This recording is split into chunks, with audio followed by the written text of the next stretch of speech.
بسم اللہ الرحمن الرحیم۔ زنا اور بدکاری سے بچنے کے لیے ہینڈ پریکٹس کرنا۔ مفتی صاحب میں شادی شدہ ہوں اور ملک سے باہر رہ رہا ہوں بیوی کے بغیر۔ یہاں بہت زیادہ بے پردگی ہے، اللہ کے خوف کی وجہ سے میں زنا کی طرف نہیں جاتا، لیکن کیا میں اپنی زوجہ سے ویڈیو کال یا چیٹ پر اپنے جذبات شیئر کر سکتا ہوں؟ مطلب اگر میں اپنی بیوی کے ساتھ کال یا چیٹ پر ہینڈ پریکٹس کر لوں تو کیا یہ جائز ہے یا نہیں؟ یہ مسئلہ حیا کے خلاف ہے، بہت زیادہ پوچھا جاتا ہے اور بہت سارے لوگ اس میں مبتلا ہیں، اس لیے میں نے اس کو پڑھ لیا اس مسئلے کو۔ دیکھیے قرآن میں صاف طور پر اللہ تعالیٰ کا حکم ہے الا علی ازواجہم او ما ملکت ایمانہم فانہم غیر ملومین، کہ مرد اپنی خواہش صرف اپنی زوجہ کے ذریعے پوری کر سکتا ہے، اور زوجہ کے ذریعے کا مطلب یہ ہے کہ زوجہ کی باڈی کے ساتھ، یعنی اگر زوجہ کا وائف کا تصور ہے اور اپنا ہاتھ استعمال ہو رہا ہے تو یہ تو اپنے ہاتھ سے اپنی خواہش پوری کرنا ہوا، یہ حرام ہے، ناجائز ہے۔ تو آپ صرف زوجہ کے ساتھ فزیکل ریلیشن کر سکتے ہیں، یعنی زوجہ کا ہاتھ بھی استعمال ہو سکتا ہے کیونکہ وہ زوجہ کی باڈی ہے، باڈی کا پارٹ ہے، تو اپنا پارٹ اپنی باڈی سے انسان اپنے آپ کو ڈسچارج نہیں کر سکتا، یہ اصل مسئلہ ہے۔ باقی یہ ہے کہ آپ کو یہ خطرہ ہے کہ آپ اگر یہ کام نہیں کریں گے تو وہاں بدکاری میں مبتلا ہو جائیں گے۔ دیکھیں اصولی بات یہ ہے کہ جو ہینڈ پریکٹس ہے نا، اس سے انسان کے جذبات کی تسکین نہیں ہوتی بلکہ اور زیادہ جذبات بھڑکتے ہیں، وقتی طور پہ تسکین ہوتی ہے، یہ نشے کی طرح ہے، ایسے نشہ ہوتا ہے نا، یعنی ایک صاحب کہیں کہ میں جب تک چرس نہیں پیتا مجھے سکون نہیں ملتا، تو بھائی آپ کو اس لیے سکون نہیں ملتا کہ آپ چرس پی پی کے چرس کے عادی ہو چکے ہیں۔ آپ اگر آپ چھوڑ دیتے تو آپ کچھ وقت کے بعد اپنے جذبات پہ آپ کو قابو آ جاتا۔ اب آپ بتائیے نا، پہلے بھی لوگ 2 سال 3 سال گھروں سے باہر رہتے تھے اور عفت پاکدامنی کے ساتھ زندگی گزارتے تھے، اپنے جذبات پہ کنٹرول کرتے تھے، اور ویسے بھی جو باہر ملک میں دنیا جاتی ہے، لوگ جاتے ہیں، وہ بتاتے ہیں کہ ہمیں اگر ہم 2-3 مہینے اپنے آپ پہ کنٹرول کر لیں تو پھر ہم یوز ٹو ہو جاتے ہیں اس ماحول کے، پھر ہمیں برائی کا خطرہ نہیں رہتا۔ یہ ان لوگوں کے تجربے میں شیئر کر رہا ہوں جو فارن کنٹریز میں گئے اور جاتے ہی ان پہ ایک عجیب شہوت کا ایک جنون سوار ہوا، لیکن کہتے ہیں ہم نے اپنے آپ کو کنٹرول کیا، 2-3 مہینے ہمیں ٹینشن ہوئی، پھر ہم اس ماحول کے عادی ہو گئے، پھر ہمیں وہ جو برہنہ لباس میں گھومتی لڑکیاں اور یہ سب چیزیں دیکھ کر ہمیں پھر ایسا نہیں ہوتا تھا کہ ہم زنا کی طرف جائیں۔ تو اس لیے میرا پہلا مشورہ آپ کو یہی ہے کہ آپ اپنے جذبات پہ کنٹرول کریں، نظر کی حفاظت کریں جس حد تک ممکن ہو، اور جذبات بنتے ہیں خدا نخواستہ تو روکیں اپنے آپ کو، زنا کی طرف نہ جائیں اور نہ ہینڈ پریکٹس کی طرف جائیں۔ لیکن بہرحال وائف کے ساتھ کال کے ذریعے اگر آپ اپنے آپ کو ڈسچارج کرتے ہیں تو بہرحال یہ زنا سے کم درجے کا گناہ ہے، تو زنا کی طرف تو کبھی کسی قیمت پہ آپ کو جانے کی اجازت نہیں۔ بدکاری تو بدکاری، اس پہ تو اسلام میں سخت سزا ہے۔ اسلام یہ کہتا ہے کہ جو شادی شدہ مرد زنا کرتا ہے اس کو پتھروں سے مار کے ہلاک کیا جائے گا، اتنا بڑا جرم، یعنی اس سے بڑی سزا اسلام میں کوئی ہے نہیں۔ تو زنا کی طرف تو آپ نہ جائیں، بہرحال یہ اس سے کم درجے کا گناہ ضرور ہے، زنا کے برابر نہیں ہے۔ تو زنا سے بچنے کے لیے اگر آپ یہ کام کرتے ہیں تو پہلا مشورہ تو میرا یہی ہے کہ اس سے اصل تو عزیمت یہی ہے کہ آپ نے اپنے آپ کو ہر قیمت پہ روکنا ہے، اس برائی سے بھی، ہینڈ پریکٹس والی برائی سے بھی اور دوسری برائی سے بھی۔ لیکن بہرحال زنا سے بچ کے اگر آپ یہ کام کر لیتے ہیں تو زنا سے بہرحال کم درجے کا گناہ ہے۔ اب آپ کی کیفیت کیا ہے، آپ پر کیا گزر رہی ہے، وہ آپ بہتر جانتے ہیں۔ میں آپ کو یہ کہوں کہ آپ ہر قیمت پہ ہینڈ پریکٹس چھوڑ دیں اور پتہ چلا کہ آپ جا کے پھر بدکاری میں مبتلا ہو گئے، پھر آپ مجھے صلواتیں سنائیں گے بھائی مفتی صاحب نے مجھے چھوٹے گناہ سے بچانے کے چکر میں بڑے گناہ میں ڈال دیا۔ تو ہر آدمی اپنے حالات بہتر جانتا ہے، میں صرف مفتی ہونے کی حیثیت سے یہ بتا سکتا ہوں کہ گناہ دونوں ہیں، زنا بڑا گناہ ہے، یہ چھوٹا گناہ ہے، اور پھر اس چھوٹے گناہ میں بھی 2 حیثیتیں، ایک یہ کہ آپ کسی نامحرم لڑکی کا دماغ میں خیال لائیں یا پورن موویز دیکھ کر آپ اپنے ہاتھ سے اپنے آپ کو فارغ کرتے ہیں، اور ایک یہ کہ بیوی سے بات چیت کے ذریعے اپنے ہاتھ سے اپنے آپ کو فارغ کرتے ہیں، یعنی بیوی سے بات کر کے اپنے جذبات کو بھڑکاتے ہیں، تو یہ اور کم درجے کا گناہ ہو جائے گا۔ اس لیے کہ ہینڈ پریکٹس میں بھی 2 طرح کے ہے نا، ایک ہینڈ پریکٹس یہ ہے کہ آپ کسی غیر محرم عورت کا تصور کر کے اپنے آپ کو ڈسچارج کر رہے ہیں تو یہ بھی گناہ ہے، لیکن یہ زیادہ گناہ ہے، اور ایک اپنی بیوی کا تصور کر کے کر رہے ہیں تو یہ گناہ کی نوعیت اور کم ہو جاتی ہے بہرحال گناہ، لیکن نوعیت اس کی ہینڈ پریکٹس کی یہ والی نوعیت سب سے کم درجے کی نوعیت ہے۔ تو اس لیے ہمت کی بات تو یہی ہے کہ چھوٹے گناہ سے بھی بچیں، بڑے گناہ سے بھی بچیں، لیکن بڑے گناہ سے بچنا بہرحال زیادہ ضروری ہے۔ غسل کے بعد وضو۔ سارا صاحبہ انڈیا سے پوچھتی ہیں میرے شوہر کو پیشاب کے بعد قطرے آتے ہیں، وہ معذور کیٹیگری میں آتے ہیں، یہ بتا دیجئے کہ غسل کے بعد ان کو وضو کرنا ہوگا یا نہیں؟ دیکھیں غسل کے دوران ہی وضو ہو جاتا ہے، اور غسل کا سنت طریقہ یہی ہے کہ پہلے آپ وضو کریں پھر غسل کریں. لیکن اگر کسی نے اس سنت طریقے پہ غسل نہیں کیا، ڈائریکٹ ہی غسل کر لیا، تو بھی غسل میں چونکہ چاروں اعضاء دھل جاتے ہیں، آپ کے چہرہ بھی، سر کا مسا بھی ہو ہی جاتا ہے آٹومیٹیکلی، پاؤں بھی دھل جاتے ہیں، تو غسل کے ضمن میں وضو خود بخود ہو جاتا ہے، تو دوبارہ غسل کرنے کی ضرورت نہیں ہوتی نہ وضو کرنے کی. باقی آپ کے شوہر کو قطرے کی بیماری ہے، بار بار پیشاب کے قطرے آتے ہیں، تو اگر وہ واقعی معذور ہیں کہ پورا نماز کا ٹائم میں قطرے ہی آتے رہتے ہیں ان کو، تو پھر معذور کا حکم یہ ہے کہ اس کا قطرے آنے سے وضو نہیں ٹوٹے گا، اور وہ ہر نماز کے لیے، یعنی جب بھی نماز کا ٹائم داخل ہو، ایک الگ سے وضو کر لیں. معذور کے بارے میں میرا الگ کلپ موجود ہے کہ جس کو مسلسل ہوا خارج ہوتی ہو، یا کوئی زخم ہو جس سے مسلسل خون بہہ رہا ہو، یا پیشاب کے بعد مسلسل قطرے آتے رہتے ہوں، تو اس کے شرعی احکام پر میرا ایک الگ سے کلپ موجود ہے، وہ کیسے وضو کرے گا وہ آپ دیکھ سکتے ہیں. جن اتارنے کے لیے مارنا. مفتی صاحب ایک لڑکی پر جن ہے، ایک مولانا صاحب کو بلایا تو انہوں نے لڑکی کو بہت مارا، کیا ایسا کرنا جائز ہے؟ سلمان گیلانی صاحب ایک شاعر گزرے، وہ کہتے ہیں کہ کسی نے ایک شخص کو آ کے بتایا کہ تیری بیوی پہ جن ہے. گزرے نہیں ابھی ہیں الحمدللہ. انہوں نے شعر میں یہ بات کہی ہے، کسی نے آ کے بتایا کہ تیری بیوی پہ جن ہے، تو اس نے کہا خود ہی بھگتے گا. تو بعض ایسی خطرناک قسم کی لڑکیاں ہوتی ہیں، ان پہ جن آتا ہے تو خود ہی بھگتتا ہے، وہ خود ہی جن کو پیٹ دیتی ہیں. دیکھیں یہ مولانا صاحب نے جب لڑکی کو بہت مارا ہے، تو مجھے نہیں پتہ کیوں مارا، ان کے ماں باپ کی پرمیشن سے مارا یا سچی مچی کا جن تھا یا ٹوپی ڈرامہ تھا، اس بارے میں تو میں تبصرہ نہیں کر سکتا اسپیسیفک کسی خاص واقعے کے بارے میں. لیکن میں جنرلی ایک اصول بتا دیتا ہوں کہ لڑکیوں پہ جن عام طور پہ نہیں آتے، ڈرامے بازی ہوتی ہے. لڑکوں پہ بھی جن عام طور پہ نہیں آتے، ڈرامے بازی ہوتی ہے. اور کنوارے لڑکوں پہ جب جن آ رہا ہو تو 99% کیس عشق معاشقے کے ہوتے ہیں. وہ لڑکا اپنے اوپر جن مسلط کر لیتا ہے، وہ چکر میں ہوتا ہے کہ کسی طرح سے یعنی وہ کچھ نہ کچھ تو ایب نارملٹی اس نے دکھانی ہے نا، تو وہ عشق معاشقے کا چکر ہوتا ہے، لڑکی کا چکر ہوتا ہے. تو یہ لڑکی پہ آیا ہے، میں نہیں کسی پہ بدگمان ہوتا، اللہ جانے کیا بیچاری کے ساتھ حالات ہوئے ہیں. بہتر یہی ہے کہ آپ اس لڑکی کو کسی جن اتارنے والے کے بجائے کسی نفسیاتی ڈاکٹر کے پاس لے کر جائیں.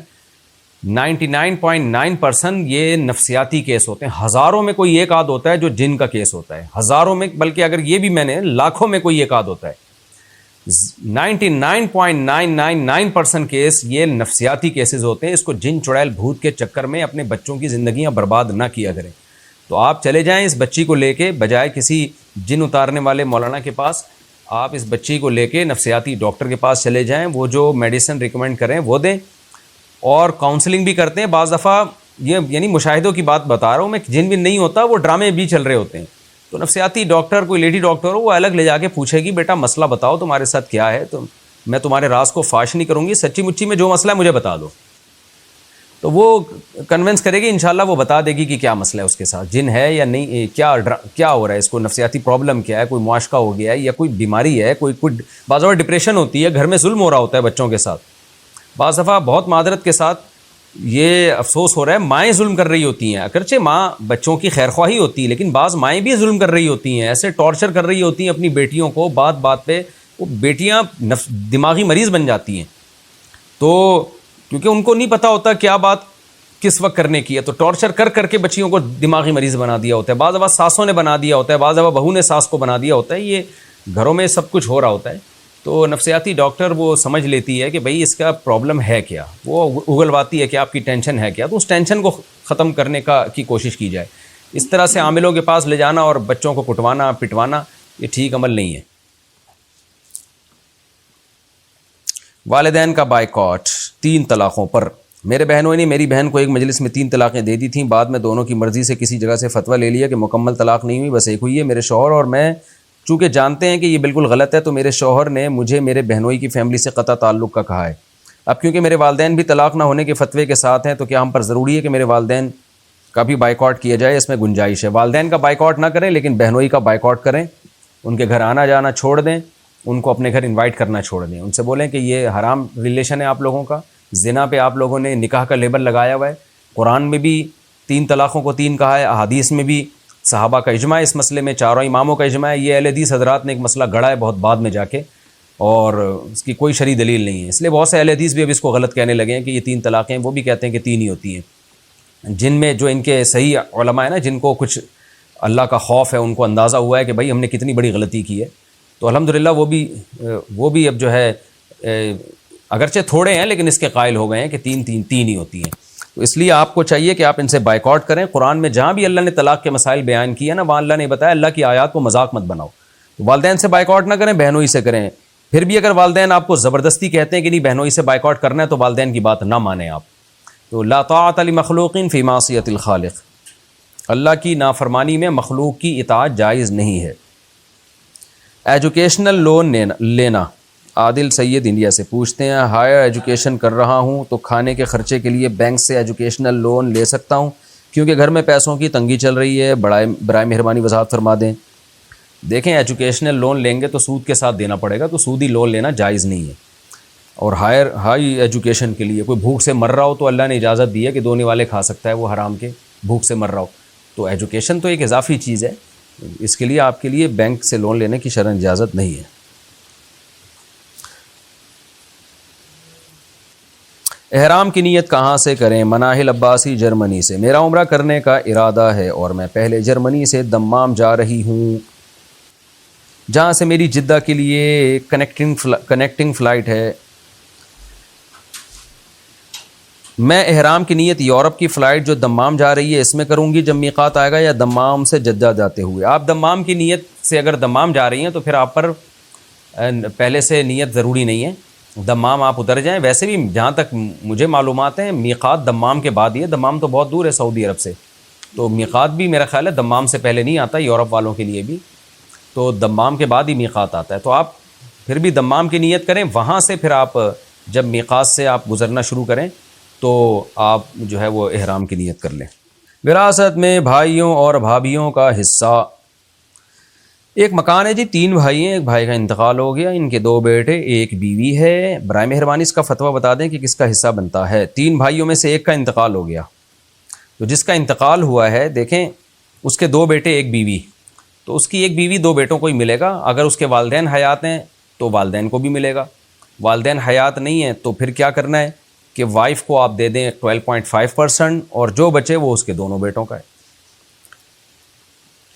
قضا نمازیں ذمے میں ہوں تو نوافل پڑھنا. حمزہ مہر میاں والی سے. میں نے کچھ علماء سے سنا ہے کہ اگر آپ کافی عرصے کی آپ کی نمازیں قضا ہو چکی ہوں تو جب تک آپ وہ قضا نمازیں نہیں پڑھ لیتے اس وقت تک نفل نمازیں قبول نہیں ہوتی. اگر ایسا ہے تو کیا سنت غیر موقدہ بھی قبول نہیں ہوتی؟ کیا اس میں تہجد اور نفل روزے بھی شامل ہیں؟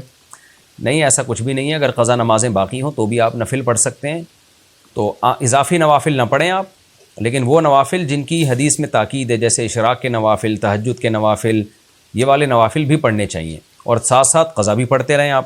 تو ایسا نہیں ہے کہ قضا نہیں پڑھیں گے تو نوافل نہیں پڑھیں گے, یعنی اگر قضا چھوڑ کے نوافل پڑھیں گے تو نوافل قبول نہیں ہوں گے, یہ غلط ہے. تو جو نوافل جن کا کوئی سبب ہے نا جیسے اشراق ہے, تحیۃ المسجد ہے, تحیۃ الوضو ہے, جن کی حدیث میں الگ سے فضیلت ہے, وہ نوافل بھی پڑھنے چاہیے. اور قضا نمازیں بھی. قضا نمازوں میں ایک اصول بنا لیں کہ کم سے کم 24 گھنٹے میں ایک دن کی نمازیں پچھلی قضا ہو جانی چاہیے. اتنی بھی نہیں ہو رہی اگر تو پھر صرف سنت موقدہ پڑھیں اور باقی پھر قضا نمازوں کو فوکس کریں آپ. پھپھیوں کا جائیداد میں حصہ. انڈیا سے پوچھا ہے جی ہمارے دادا کے 4 بیٹوں نے دادا کے انتقال کے بعد آپس میں جائیداد تقسیم کر لی. سب کے حصے میں 4 ایکڑ زمین اور ایک چھوٹا سا مکان آیا, لیکن پھپھیوں کا حصہ ان کو نہیں دیا گیا. ہماری پھپھیوں کا کتنا حق بنتا ہے؟ ایک پھپھی کا انتقال بھی ہو گیا.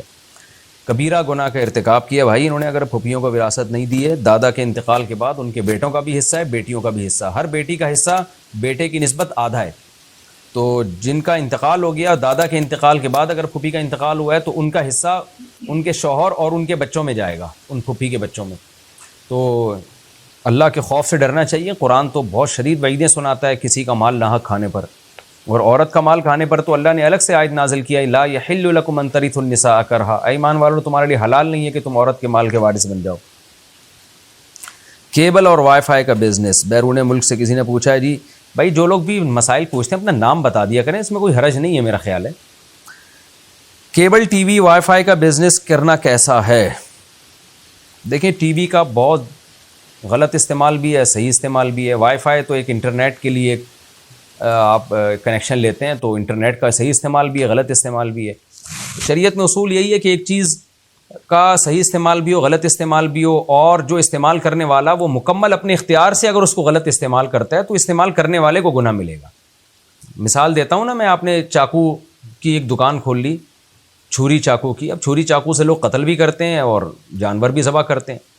تو اب یہ تو نہیں کہا جائے گا کہ چاقو کا بزنس ہی حرام ہو گیا ہے. کمپیوٹر کا بزنس دیکھ لیں، موبائل کا بزنس دیکھ لیں، اسی موبائل میں غلط کام بھی ہو رہے ہیں، صحیح کام بھی ہو رہے ہیں. تو اسی طرح وائی فائی کا ایک کنیکشن ہے یا کیبل ہے، تو اس میں دونوں چیزیں ہیں، تو اس لیے اس کا کاروبار جائز ہے. لیکن بہرحال اگر کسی کے بارے میں یقین ہو کہ اس نے غلط مقصد ہی کے لیے استعمال کرنا ہے تو پھر احتیاط کا تقاضا یہ ہے کہ اس شخص کو نہ بیچا جائے. احتیاط ہے اس میں. فروغ پھر، اور کیبل ٹی وی میں پھر بھی میں کہتا ہوں احتیاط یہی ہے کہ نہ کریں اس کام کو، کیونکہ ٹی وی کا اب بھی زیادہ تر استعمال غلط ہی ہو رہا ہے جہاں تک میری معلومات ہے. ڈرامے فلمیں ہی دیکھے جا رہے ہیں اس میں. لیکن یہ میری معلومات غلط بھی ہو سکتی ہیں. ہو سکتا ہے لوگ کہیں کہ نہیں بھی اس میں نیوز چینل زیادہ دیکھے جا رہے ہیں، معلوماتی پروگرام زیادہ دیکھے جا رہے ہیں.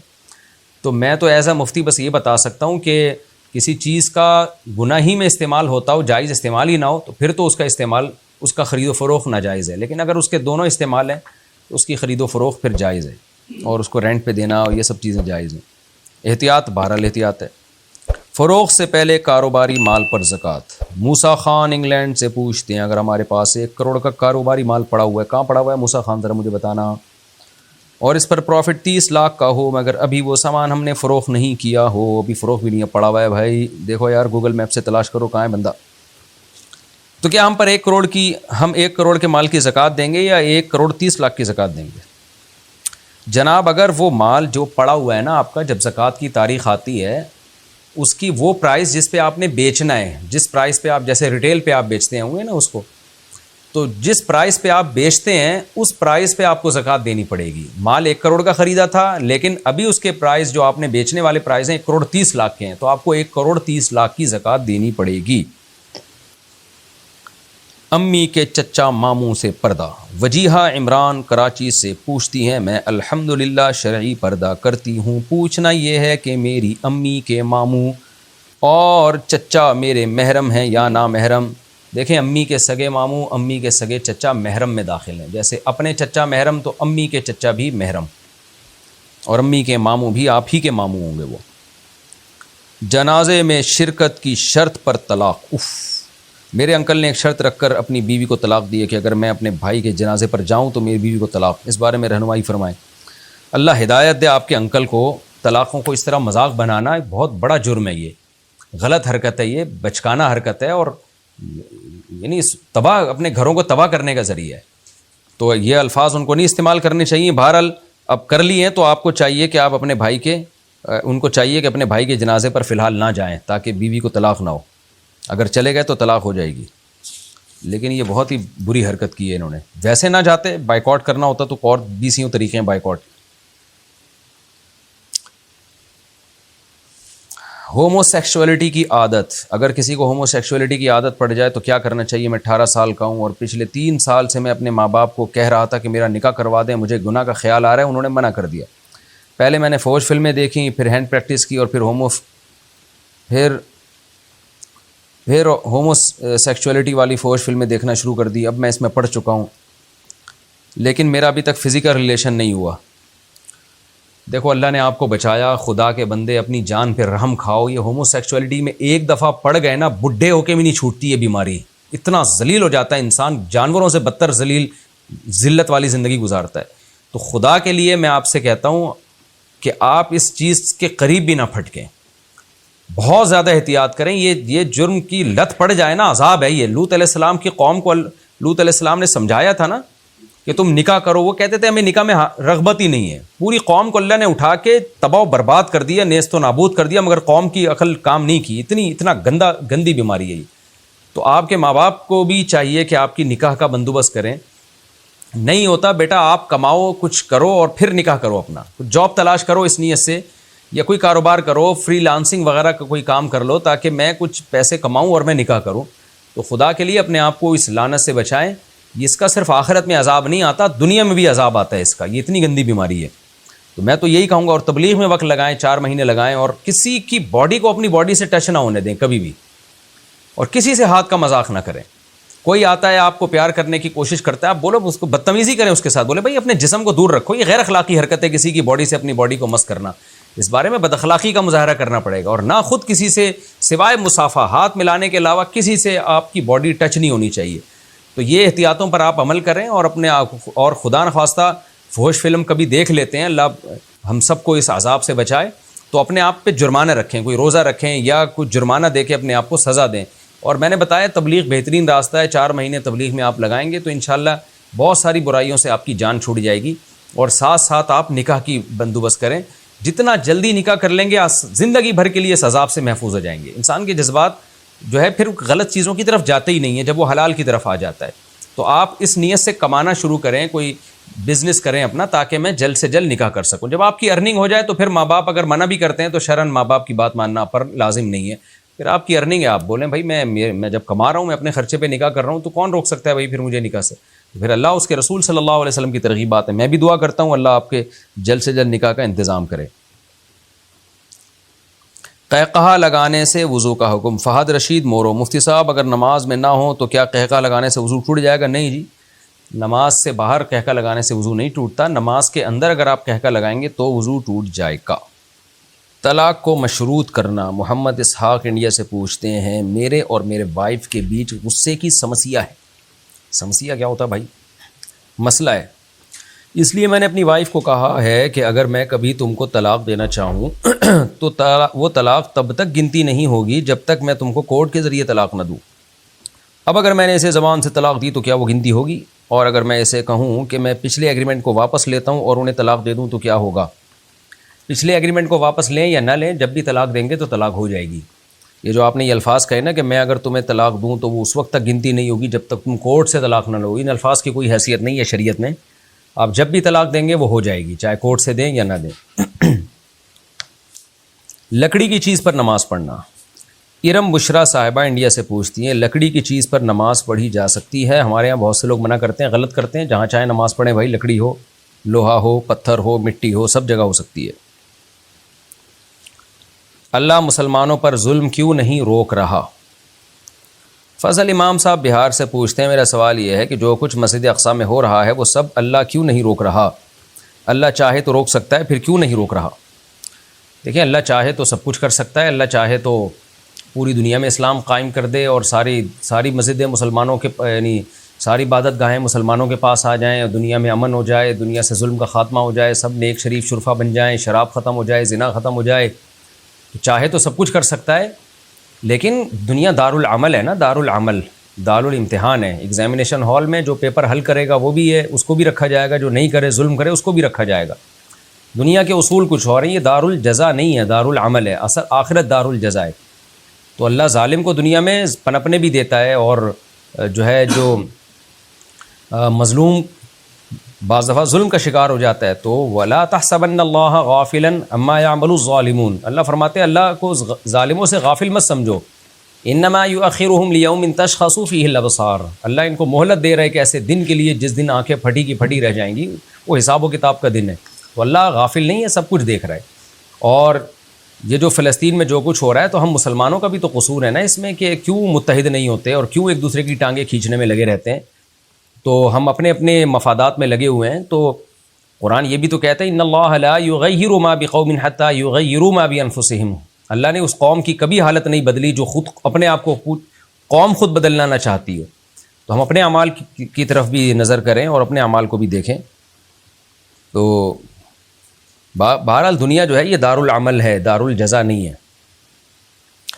ایام عادت میں دوا سے خون روک دینا۔ محمد ارشد رانی پور مدھوبنی انڈیا، مفتی صاحب ایک مسئلہ یہ ہے کہ اگر دوائی کے ذریعے حیض کا خون روک دیا جائے تو آیا وہ ایام عادت میں پاک شمار ہوگی یا نہیں؟ اور اگر 2-3 دن کے بعد روک دیا جائے اور ابھی اس کے ایام عادت باقی ہیں، مثلاً اس کی عادت ہے 5 دن اور 2 دن حیض آنے کے بعد دوا کھا لے اور بقیہ 3 دن حیض نہ آئے، تو کیا حکم ہے؟ دونوں مسئلوں کی وضاحت کریں۔ دیکھیں حیض دوا سے روکیں یا بغیر دوا کے روکیں، شریعت میں اس کے مسائل میں کوئی فرق نہیں ہے۔ ایام عادت میں عورت کو جتنے دن حیض آیا وہ سارے حیض کے شمار ہوں گے۔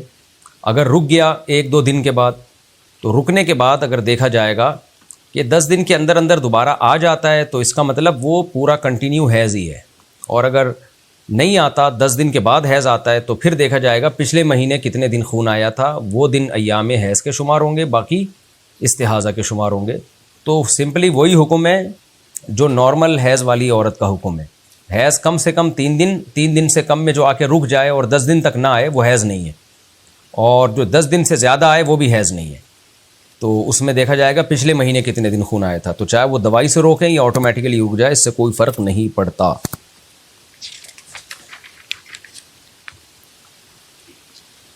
جائز ناجائز کھیلوں کی تفصیل، کون کون سے گیم حرام ہے؟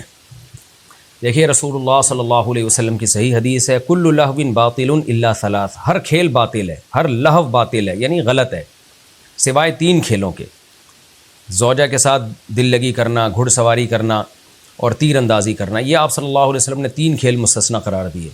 حدیث میں جب 3 یا 4 یا 5 کا عدد آتا ہے تو اس سے مراد عدد نہیں ہوتا، اس سے مراد ہوتا ہے اس ٹائپ کی جتنی چیزیں ہوں گی وہ سب جائز ہوں گی۔ تو یہ تمام یہ جو 3 کھیل جس کی حدیث میں اجازت دی گئی ہے، یہ وہ ہیں جس سے آپ کی صحت اچھی ہوتی ہے، جس سے آپ کے دماغ کو تفریح ہوتی ہے۔ تو علماء نے اسی سے استدلال کیا ہے کہ ہر وہ کھیل جو آپ کی صحت کے لیے اچھا ہو، جو آپ کے دماغ کو فریش کرنے میں مدد دے، وہ کھیل کھیلنا جائز ہے۔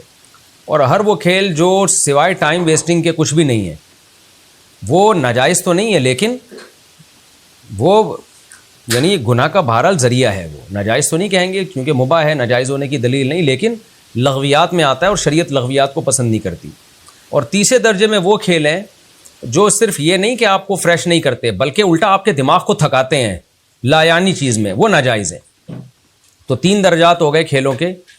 ایک کھیل وہ ہے جو ذہن کو یا جسم کو تفریح دیتا ہے، دوسرا کھیل وہ ہے جو ٹائم ویسٹنگ ہے، نہ دماغ کو خراب کر رہا ہے نہ تفریح دے رہا ہے، سوائے بس ٹائم ویسٹنگ ہے، جیسے لڈو کھیل رہے ہو آپ، کیرم بورڈ کھیل رہے ہو، اسنوکر کھیل رہے ہو، جوا نہ ہو اس میں۔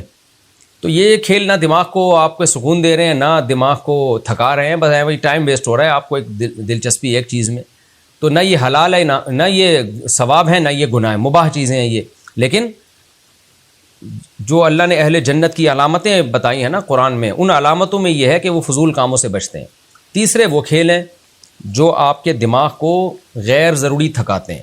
کھیل کا مقصد ہوتا ہے دماغ فریش ہو تاکہ ضروری کاموں میں تھکے، اور آپ نے کھیل ہی میں دماغ کو تھکا لیا، جیسے شطرنج کھیل رہے ہیں آپ، دماغ تھکتا ہے آپ کا غیر ضروری کام میں جس کا کوئی فائدہ نہیں ہے، اور پھر آپ کسی یعنی مفید کاموں کے نہیں رہتے آپ، تو غیر ضروری چیز میں اپنے دماغ کو تھکا دینا یہ ناجائز ہے۔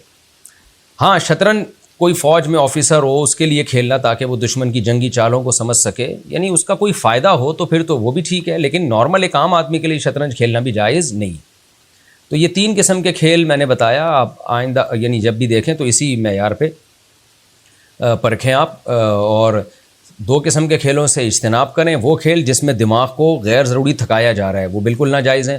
وہ کھیل جس کا نہ دین کا فائدہ نہ آخرت کا فائدہ، وہ ناجائز تو نہیں لیکن مکروہ ناپسندیدہ ہیں۔ وہ کھیل جس سے آپ کا دماغ فریش ہوتا ہے، صحت اچھی ہوتی ہے، فٹ بال ہے، ہاکی ہے، یا کوئی بھی بھاگنے دوڑنے والا کھیل ہے، تو وہ کھیل جو ہے وہ نہ صرف جائز ہیں جیسے تیر اندازی، گھڑ سواری، بلکہ ثواب اگر آپ کی نیت اچھی ہے تو انشاءاللہ اس سے ثواب بھی ملے گا۔ لیکن یہ جب ہے جب جوا نہ کھیلیں، اگر جوا لگا کے کھیل رہے ہیں پھر تو بہرحال حرام ہے۔ آنکھ میں کیچڑ لگا ہو تو وضو کا حکم۔ انصاری حفظ الرحمان انڈیا سے پوچھتے ہیں، مفتی صاحب اگر آنکھ میں تھوڑا بہت کیچڑ لگا ہوا ہو تو کیا وضو ہو جاتا ہے یا نہیں؟ میں نے نماز پڑھی اور سلام پھرنے کے بعد دھیان کیا کہ آنکھ میں تھوڑا بہت کیچڑ لگا ہوا ہے، تو کیا نماز ہوئی ہے کہ نہیں ہوئی ہے؟ دیکھیں یہ آپ خود فیصلہ کریں گے کہ وضو کا پانی اس میں گیا تھا کہ نہیں گیا تھا۔ اگر پانی چلا گیا تو وضو ہو گیا، نماز بھی ہو گئی، پانی نہیں گیا تو وضو نہیں ہوا، نماز نہیں ہوئی۔ تو جو موٹی سی تہ بعض دفعہ صبح اٹھتے ہیں آنکھ میں جم جاتی ہے، ہمارے موٹی سی تہ ہوتی ہے، اس میں پانی میرا خیال ہے نہیں جاتا، تو اس کو تو ہم صبح اٹھ کے اسی وجہ سے آنکھوں کو اس طرح کر کے ہم صاف کر رہے ہوتے ہیں، اور وضو میں بھی اس کو آنکھوں کو تھوڑا سا ملنا چاہیے تاکہ وہ کیچڑ جو آنکھ کا ہے وہ ختم ہو جائے۔ تو اب یہ آپ خود فیصلہ کریں گے، اس میں پانی اگر نہیں گیا تھا، اگر آپ کو لگتا ہے کہ نہیں گیا ہوگا پانی تو آپ نماز دوبارہ لوٹائیں۔ گانے، فلمیں میموری کارڈ میں کاپی کر کے دینا۔ میں ایک موبائل شاپ چلاتا ہوں، جو آئٹم میں بیچتا ہوں ان میں میموری کارڈ اور USB ڈرائیوز شامل ہیں۔ یہاں ایسا ہوتا ہے کہ جب کوئی نیا میموری کارڈ یا USB خریدتا ہے تو دکاندار اس کارڈ یا USB میں ڈیٹا کاپی کر کے دے دیتا ہے اپنے کمپیوٹر سے۔ عام طور پہ لوگ گانے فلمیں کاپی کراتے ہیں۔ میں اس خیال سے کہ کاپی میں بے برکت، کاروبار میں بے برکتی ہوگی، گانے یا فلمیں کاپی کرنے سے گریز کرتا ہوں، مگر منافع کم کرنے کے باوجود بھی میموری کارڈ اور USB کی فروخت میں واضح کمی آئی ہے۔ میں یہ پوچھنا چاہتا ہوں کہ اگر میں گانے فلمیں وغیرہ کاپی کر کے دے دیا کروں تو کیا میرے کاروبار میں بے برکتی ہوگی؟ جی بالکل ہوگی، اور ناجائز عمل ہے یہ۔ گانے یا فلمیں کاپی کر کے دینا جائز نہیں ہے، اس کی اجرت بھی آپ کے لیے حرام ہوگی، ناجائز ہوگی، اس سے اوائڈ کریں آپ۔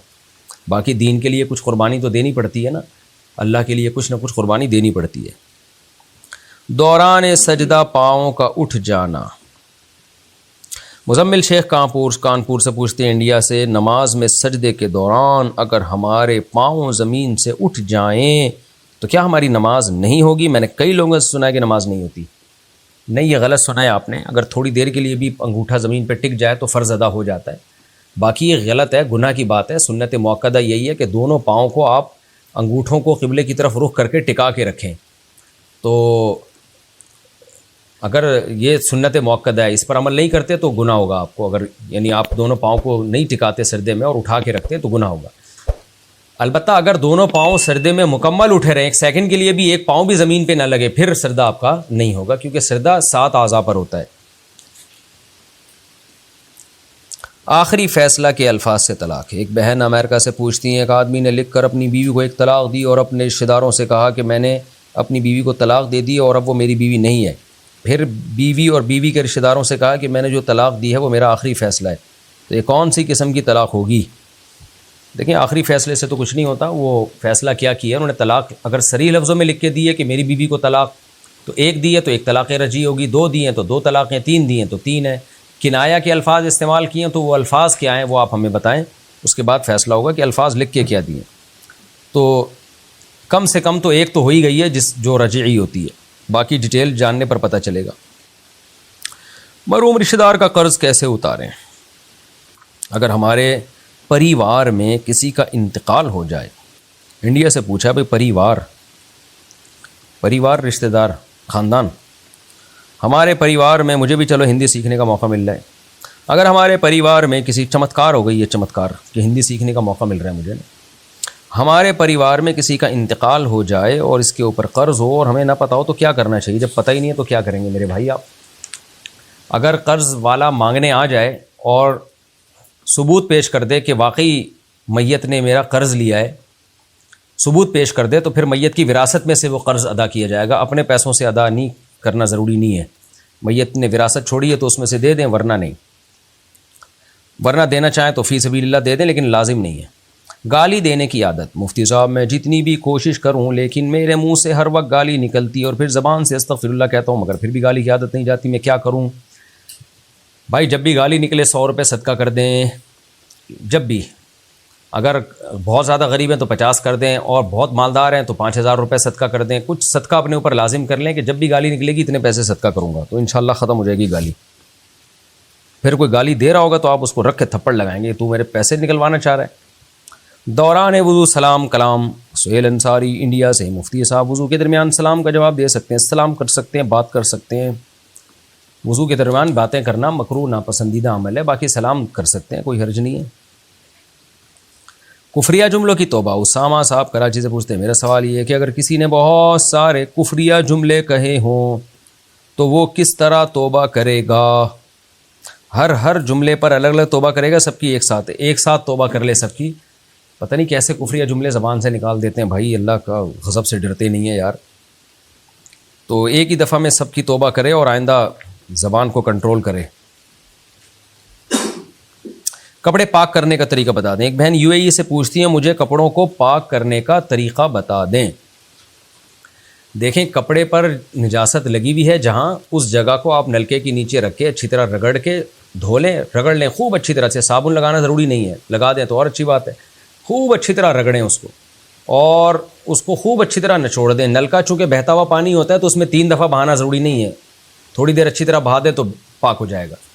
اور اگر اکٹھے ناپاک کپڑے واشنگ مشین میں دھوئے جا رہے ہیں تو سب ناپاک کپڑوں کو واشنگ مشین میں ڈالا، 3 دفعہ دھل گئے اور دیکھا کہ اب اس پہ گندگی کی اسمیل، کوئی بو وغیرہ تو باقی نہیں ہے، تو پھر آپ نے کیا کیا کہ 3 دفعہ اس کو اچھی طرح سے پانی میں ڈال کے دھو لیا، نچوڑ دیا، تو وہ 3 دفعہ میں پانی میں دھلنے کے بعد پاک ہو جاتا ہے۔ اور آسان طریقہ یہ ہے کہ واشنگ مشین میں پائپ ڈالیں، ایک طرف سے پانی جائے اس میں دوسری طرف سے نیچے کا پائپ کھول دیں تاکہ بہتا ہوا پانی ہو جائے. تو تھوڑی دیر پانی بہہ جائے گا, آپ کو خیال ہوا کہ اب سارا پانی اس میں سے اچھی طرح نکل گیا ہے, تو کپڑے پاک ہو جائیں گے. محمد الیاس درہ آدم خیل سے منزل پڑھنا کیسا ہے؟ کامل نے کہا کہ آپ لوگ منزل زیادہ پڑھیں اس لیے آپ کے گھر میں لوگوں پر جنات ہیں, اس لیے آپ لوگ منزل زیادہ پڑھتے ہیں اس لیے آپ لوگوں کے گھروں میں جنات ہیں, اس لیے آپ منزل نہ پڑھا کریں. اس پر رہنمائی فرمائیں. منزل پڑھے نہ پڑھیں, عاملوں سے مشورے نہ لیا کریں, خدا کا واسطہ برباد کر دیں گے آپ کو. آپ کے گھر میں نہ کوئی جن ہے نہ چڑیل ہے. آپ کے گھر میں عامل ہے تو وہی خود ایک جن ہوتا ہے, اس کو نہ آنے دیں کبھی بھی. باقی منزل روزانہ ایک پارہ پڑھا کریں, قرآن کا الحمد سے شروع کریں اور 1 مہینے بعد والناس پہ ختم کریں, اس طرح پڑھیں. ایک پارہ نہیں پڑھا جاتا, روزانہ آدھا پارہ پڑھ لیں. رات کو سورہ ملک پڑھ لیا کریں, سورہ واقعہ پڑھ لیا کریں شام کے وقت, بس اتنا کافی ہے. اور منزل بھی پڑھ سکتے ہیں, کوئی حرج نہیں ہے. باقی دماغ سے نکال دیں کہ آپ کے گھر میں جنات ہیں. اسلام اور دنیا کی پہلی مسجد میں فرق. ایسا کہا جاتا ہے کہ اسلام کی پہلی مسجد مسجد قباء اور دوسری مسجد مسجد نبوی ہے, اور کعبۃ اللہ دنیا کی پہلی مسجد اور مسجد اقصیٰ دوسری مسجد. تو پوچھ رہے ہیں کہ اسلام کی مسجد اور دنیا کی مسجد سے کیا مراد ہے؟ بھائی اسلام کا مطلب یہ ہے کہ جب اسلام دنیا میں آیا تو پھر پہلی مسجد مسجد قباء ہے, یہ بات ٹھیک ہے. لیکن اللہ کا دین جو تھا وہ تو آدم علیہ السلام کے زمانے سے ہے نا, اس کا نام اسلام نہیں تھا. عیسائیت, یہودیت, یہ سب برحق مذاہب تھے. تو جو مذاہب پہلے دنیا میں آئے ہیں تو اللہ کا گھر تو اللہ کی عبادت تو پہلے سے ہو رہی ہے, تو اس لحاظ سے مسجد حرام قدیم ہے, پھر مسجد اقصیٰ ہے. تو باقی نبی کے دنیا میں آنے کے بعد جو پہلی مسجد ہے وہ مسجد قباء ہے. بیرون ممالک روزگار کے لیے بھیجنا. بیرون ممالک میں حلال کام کم ملتا ہے. یہ ایک قسم سے لوگوں کی مجبوری بھی ہے. اس وجہ سے میں ان کو کام پر بھیجتا ہوں. اگر ایک ایسے کاموں پر بھیجنے سے مجھے کوئی گناہ مل رہا ہے تو آئندہ میں نہیں بھیجوں گا, اور جن لوگوں کو اب تک بھیج چکا ہوں اس کا مجھ پر کیا کفارہ ہوگا. دیکھو کہ بیرون ملک کسی کو ویزا دلا دینا تو جائز ہے, باقی پھر وہ جو مرضی کرے وہ آپ کا ہیڈک نہیں ہے. لیکن اگر اسپیشل اس کو حرام کام کی جاب دلا کے بھیجنا یہ تو ناجائز ہے. تو آپ کے لیے بھی ناجائز ہے, اس کے لیے بھی ناجائز ہے. لیکن حرام کام کی تفصیل کسی مفتی سے پوچھ لیں کہ کون سے کام کو آپ حرام سمجھ رہے ہیں اور کون سے کو حلال سمجھ رہے ہیں. لیکن خالص حرام کام ہے تو اس کے لیے جاب کے لیے کسی کو بھیجنا جائز نہیں ہے. کفر کی حالت میں پڑھی گئی نمازوں کا حکم. سعادہ خاتون پوچھتی ہیں, میرا سوال یہ ہے کہ اگر کسی نے 14-15 سال کی عمر میں انجانے میں کوئی کفر یا شرکیہ جملہ منہ سے نکالا ہو اور 4-5 سال بعد نماز روزہ وغیرہ کرنے کے بعد معلوم ہوا, تو ان 4-5 سالوں کی نماز روزوں کا کیا حکم ہے؟ نہیں, ان کی قضا لازم نہیں ہے. کفر کی حالت میں نماز واجب ہی نہیں ہوتی, تو وہ پڑھی نہ پڑھی برابر ہے. بس توبہ استغفار کریں اور کفر کا کلمہ آئندہ کبھی زندگی میں نہ نکالیں زبان سے. بطور احترام سجدہ یا قدم بوسی. کسی خاتون نے پوچھا ہے, مجھے پوچھنا یہ ہے کہ اپنے والدین کو یا ساس سسر کو احترام کے نام پر سجدہ کیا جا سکتا ہے جس کو لوگ قدم بوسی کا نام دیتے ہیں؟ دیکھیں, سجدہ کرنا تو بالکل حرام ہے, کسی مخلوق کو سجدہ نہیں کیا جا سکتا. رسول اللہ صلی اللہ علیہ وسلم نے فرمایا, لو کنت آمر احدا ان یسجد لاحد لامرت النساء ان یسجدن لازواجہن. اگر میں کسی کو حکم دیتا کہ وہ سجدہ کرے تو عورت کو حکم دیتا کہ اپنے شوہر کو سجدہ کرے, لیکن اللہ کے سوا کسی کے لیے سجدہ حلال نہیں ہے. باقی قدم بوسی جو ہوتی ہے وہ سجدہ نہیں ہوتا. کسی کے قدم چھونا یا قدم پہ پیار کرنا, یہ تو یہ جو جھکا جا رہا ہے یہ سجدے کے لیے نہیں جھکا جا رہا, بلکہ قدموں کو ہاتھ لگانے کے لیے جھکا جا رہا ہے. اس کی مثال ایسے جیسے کسی کے سامنے آپ کی کوئی چیز گر گئی, اب آپ جھک کے اٹھا رہے ہیں, تو کوئی یہ کہے کہ کسی کے سامنے جھک کیوں رہے ہو؟ بھائی ہم کسی کے سامنے جھک تھوڑی رہے ہیں, ہم تو اپنی چیز اٹھانے کے لیے جھکیں. تو ایسے ہی پاؤں کو چھونے کے لیے یا پاؤں پہ بوسہ لینے کے لیے جھکا جاتا ہے, وہ جھکا سجدے والا جھکنا نہیں ہوتا. رہا یہ مسئلہ کہ قدم بوسی یا کسی کے پاؤں کو ہاتھ لگانا یا چومنا یہ جائز ہے یا نہیں ہے, تو دیکھیں تعظیم کا حکم ہے. تعظیم کا کوئی بھی طریقہ اختیار کیا جا سکتا ہے, اس کے لیے قرآن و سنت سے ثبوت ضروری نہیں ہے. تو بعض علاقوں میں جب لوگ سفر سے واپس آتے ہیں ماں باپ کے قدموں کو چھوتے ہیں, بہو جب آتی ہے تو ساس سسر کے قدموں کو چھو لیتی ہے, تو یہ جائز عمل ہے, کوئی ناجائز نہیں ہے. لیکن اس کا معمول بنا لینا اور اس میں بہت زیادہ غلو کرنا, کوئی اگر پاؤں کو ہاتھ نہ لگائے تو اس کو برا سمجھنا, یہ پھر ناجائز ہو جائے گا. تو بعض علاقوں میں بہت زیادہ غلو ہو جاتا ہے, جب بھی آؤ پاؤں کو ہاتھ لگانا پڑے گا, آپ کو پاؤں کو چومنا پڑے گا. تو غلو ٹھیک نہیں ہے, کسی بھی چیز میں پابندی ٹھیک ضروری نہیں, یعنی ٹھیک نہیں ہے اس کی, بہت زیادہ اہتمام کرنا ان چیزوں کا. کیونکہ اس کا نقصان یہ ہوتا ہے کہ جو چیز شریعت میں لازم نہیں ہے پھر لوگ اس کو لازم سمجھنا شروع کر دیتے ہیں، تو اس لیے نقصان ہوگا۔ پردہ پر کیا ہم کمپرومائز کر سکتے ہیں؟ University student Pakistan. ایک صاحب نے پوچھا ہے، مجھے کلاس میں ایک لڑکی اچھی لگتی ہے، کئی مہینوں تک ہماری کلاس میں واٹس ایپ پر اس سے بات چیت ہوتی رہی، میری طرف سے شادی کی پیشکش پر وہ رضامند ہو گئی، وہ شخصیت، کردار، آداب، اخلاق، بات چیت کے لحاظ سے ایک اچھی لڑکی ہے، سبحان اللہ، آپ کو اچھی لگ رہی ہے تو ہر لحاظ سے اچھی ہو گئی وہ، مگر باقاعدہ حجاب کا اہتمام نہیں کرتی، تقریبات میں میک اپ بھی کرتی ہے، اس کی پرورش ایسی فیملی میں ہوئی ہے جہاں پردے وغیرہ کا اہتمام زیادہ نہیں، نہ ہی میری فیملی میں کوئی خاص اہتمام ہے، مگر میری خواہش ہے کہ میری بیوی پردہ کرے۔ جب میں نے اپنی اس ترجیح کا اس سے اظہار کیا تو اس کا کہنا تھا کہ بے شک پردہ کرنا بہت اچھی بات ہے، مگر میں کسی کے کہنے پر پردہ نہیں کر سکتی، جب بھی کروں گی تو اپنی مرضی سے کروں گی۔ ایسی کی تیسی، یہ ایسی کی تیسی میں کہہ رہا ہوں۔ اب میں کنفیوزڈ ہوں کہ جس کو میں پسند کرتا ہوں اس کے لیے پردے کے بارے میں کمپرومائز کروں یا نہیں کروں، برائے مہربانی اس میں ایک باپ کی طرح شفقت فرماتے ہوئے اپنے مشورے سے نوازیے۔ باپ کی طرح شفقت کا مطلب آپ مجھے اپنا باپ مان رہے ہیں تو میں اپنے بیٹے کو نہیں کرنے دوں گا، اگر وہ بے پردہ لڑکی سے شادی کرنا چاہتا ہے میں نہیں کرنے دوں گا، تو میں اس کے کہوں گا بھائی لڑکی پردہ پہلے کرے گی، شادی بعد میں ہوگی اس سے، تو اگر آپ نے مجھے باپ بنایا تو باپ والا مشورہ تو یہی ہے، تو کہ میں تو نہیں چاہوں گا کہ میں اپنے بیٹے کے لیے، جو میرا سگا بیٹا ہے اس کے لیے میں ایسی بیوی لے کر آؤں جو پردہ نہیں کرتی۔ وجہ اس کی یہ کہ بھائی یہ تو ٹھیک ہے اس نے کہہ دیا میں اپنی مرضی سے کروں گی تو کر لے بھائی، اپنی مرضی سے ہی کر لے، آپ اس سے کہیں کہ تم اپنی مرضی سے کرو، میرے کہنے سے نہ کرو، اللہ کا حکم سمجھ کے کر لو، پھر ہم شادی کر لیں گے۔ ہوتا ہی ہے کہ جب آپ جو لڑکی پردہ نہیں کرتی آپ اس سے شادی کر لیں تو امکان ہوتا ہے کہ بعد میں پردہ کر لے، لیکن اگر نہیں کیا، بعض دفعہ یہ بھی ہوتا ہے نہیں کرتی، تو لڑکی کی حد تک تو انسان گزارا کر لیتا ہے، لیکن آگے جو اولاد ہوگی نا، بیٹیاں ہوں گی، وہ بھی نہیں پردہ کریں گی، پھر پوری نسل کا خراب ہونے کا خطرہ ہوتا ہے۔ اور اس زمانے میں فاصلے بڑھتے جا رہے ہیں، جو لڑکیاں پردہ نہیں کرتی تو وہ صرف یہ نہیں کہ پردہ نہیں کرتی، اگلے اسٹیپ میں وہ اس سے اور زیادہ آگے جائیں گی، اگلی نسل میں اس سے اور زیادہ آگے، یہ بولڈ ہوتی چلی جا رہی ہیں۔ تو جس نے کر لیا پردہ وہ تو محفوظ ہو گئی، جس نے نہیں کیا تو وہ آہستہ آہستہ آہستہ آہستہ بہت زیادہ بولڈ ہوتی جا رہی ہیں، پھر وہ تو نسل خراب ہونے کا بڑا شدید خطرہ ہے۔ پھر آپ خون کے آنسو روئیں گے کہ یار میری بیٹیاں پردہ نہیں کرتی، تو بیٹیاں کہیں گی ہماری اماں کون سا کرتی ہے، تو اماں پردہ کریں گی تو بچیاں کریں گی، نہیں کریں گی اماں تو بچیاں بھی نہیں کریں گی۔ میرا مشورہ یہ ہے کہ آپ ان سے کہہ دیں کہ بھئی یہ پہلے پردہ کر لیں، شرعی پردہ، شرعی طریقے سے جو ہوتا ہے، تو پھر آپ ان سے شادی کر لیں، اگر نہیں کرتی تو آپ نہ کریں پھر کہیں اور یہ گپیں شپیں چھوڑ دیں، آپ لڑکیوں سے دوستیاں ووستیاں چھوڑ دیں، بس آپ نے پیغام بھیج دیا، سیدھی طرح ایک اور پیغام بھیج دیں کہ بھئی پردہ کر لو، میں آپ سے شادی کروں گا، وہ کہے گی اپنی مرضی سے، کہنا اپنی مرضی سے کر لو بھائی، تو ہم کوئی زبردستی تھوڑی کر رہے ہیں۔ پھر بھی نہیں کرتی تو پھر آپ ان سے بات چیت چھوڑ کے کہیں اور شادی کریں۔ اپنی تصویریں ڈیلیٹ کرنے کے لیے کسی کے موبائل میں گھسنا۔ ایک خاتون نے پوچھا اگر کسی نے ویڈیوز تصویروں سے توبہ کر لی ہو اور اپنے پاس سے تمام تصویریں وغیرہ ڈیلیٹ کر دی ہوں تو کیا اپنی دوست کے موبائل یا لیپ ٹاپ میں چپکے سے گھس کر اپنی تصویریں اور ویڈیوز ڈیلیٹ کرنا جائز ہے یا نہیں؟ کیونکہ وہ دوست تصویریں وغیرہ ڈیلیٹ نہیں کر رہی اور کہتی ہے کہ وہ کسی سے شیئر نہیں کرے گی۔